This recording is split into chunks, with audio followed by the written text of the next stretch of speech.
Ate Shaira, Ate Shaira, Ate Shaira! Itatapon ko na po ba itong mga karton? Ay! Wag!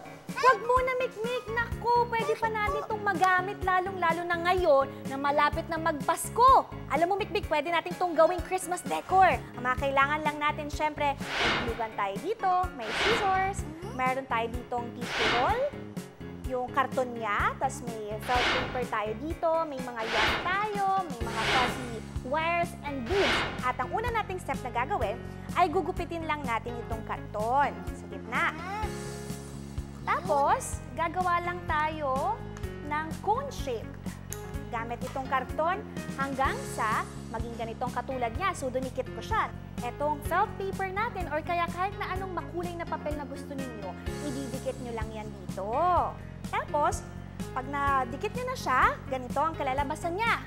Ganun! Pagkatapos yan, magugupit lang ulit tayo ng maliit na cone, kagaya nitong una natin. Same process lang, pero this time nilagyan ko siya ng fuzzy wire here. So kita mo, nagmukha siyang Santa hat, diba? Ang cute-cute! At hindi lang yan, gagawa rin tayo ng dalawa pang maliit na parang cone. So ito ang magsisilbi nating mga arms. Meron din tayong mga beads dito, Mikmik. Itong bead na to, ididikit natin siya sa loob nitong maliit natin na Santa hat.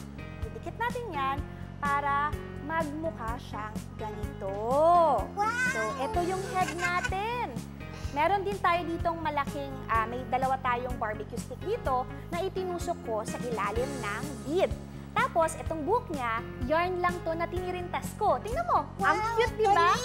Tapos, drawingan natin ng mata, Mikmik. Wow! Ayan, may smiley face pa yan. Pagkatapos, etong cone natin na malaki kanina, nilagyan ko rin siya ng fuzzy wire. At nagmukha siya ganito. O, di ba? Parang nakadamit na. So, ayan. Pagkatapos yan, ilalagay lang natin dito yan sa loob. Ipapatong lang natin. Hindi mo na kailangan idikit. Tapos, meron tayo ditong yung arms na ginawa natin. Nanilagyan ko rin ng fuzzy wires. I-glue lang natin. Ingat ay believers. Ate Shaira, mainit yan. Tama ka, Mikmik. Yan na, malapit na magawa. Excited na ako, Ate Shaira. Ayan na, malapit na, Mikmik. Saan nyo na ba? Yan na.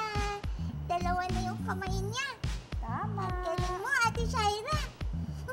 At ayan na, meron na tayong Christmas carolers. Kasi may mga kasama siya, Mikmik. Tingnan mo. Ang galing. Oh, ha? Wow. Oh, di ba? Ang dami nila.